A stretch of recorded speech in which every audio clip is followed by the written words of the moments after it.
recommended UNESCO figure of 26% is budgetary allocation to the educational sector for developing countries is actually quite applicable to Nigeria. Nigeria is a developing country. We have an educational system that is suffering a lot of, has suffered a lot of neglect over the years. An educational system that appears not to meet the expectation of the Nigerian people. An educational system that clearly is troubled. And so if budgetary allocation of 26% is recommended by UNESCO is met, it will significantly address some of the myriads of problems bedeviling the educational sector.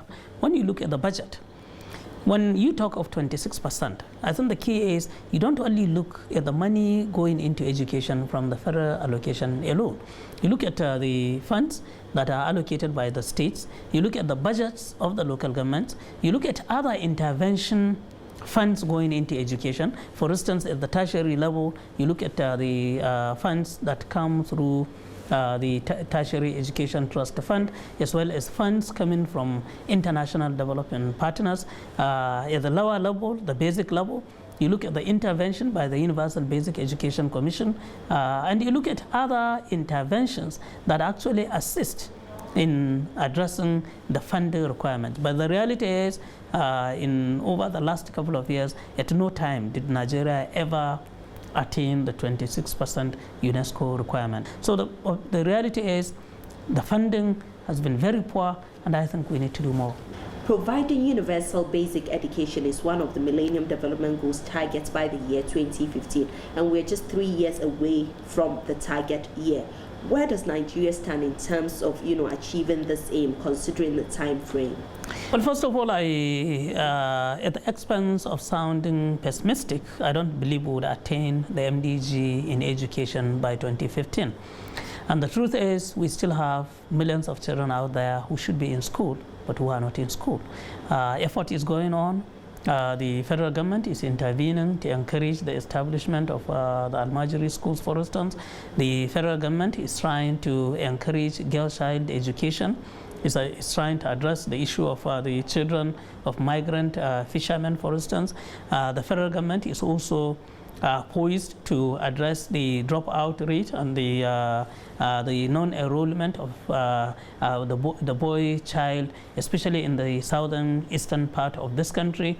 So even though, yes, on ground there may appear to be concrete strategies, to be steps to addressing it, I do not think that between now to 2015 we would achieve the MDG goal of education for all. Now, beyond that is also the fact that while we are addressing the education for the girl child and the boy child, we also have huge problem of adult illiteracy in this country, and very little is going on with regards to addressing the challenges of adult literacy or adult education at that level. And I think that for us to achieve this objective, we need to have a more diverse, we need to have a more general, a more encompassing strategy. And I'm glad that I know the Federal Minister of Education is fashioning out a program.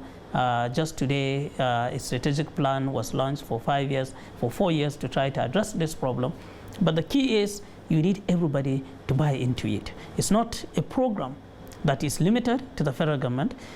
At the basic level, the states and the local governments are even more critical in addressing this challenge. You need everybody in the polity to realize that education belongs to all of us. And if we don't buy into it, if we don't contribute the way we should, then it will be difficult and perhaps impossible to ever achieve the MDGs in education. Now, like you mentioned earlier on, we've seen, quite a lot of school-age going children roaming the streets. But last month, we saw a bold step taken by the government when it actually commissioned the first Almajiri school in Sokoto. Now, are we going to see more of this? Because clearly having just one Almajiri school in a country with 36 states, housing over 160 million people is just not enough. Well, absolutely. I think what is laudable about what the president did is the fact that for once we are putting the issue of the Almajiri educational challenge on the radar, in the polity. At least for once, the government is acknowledging that we have a problem. And the government is trying to do something, has recognized that this challenge needs to be addressed in a special way. And I think to that extent, I would like to appreciate and commend what the initiative of the President and the Ministry of Education in this respect. The truth is, what happened in Sokoto is simply the beginning of the establishment of so many of those schools. Initially, a lot of those schools were funded last year, for instance, by the Education Trust Fund before the law was amended, transforming that agency into the Tertiary Education Trust Fund. So quite a number of such schools have already been built.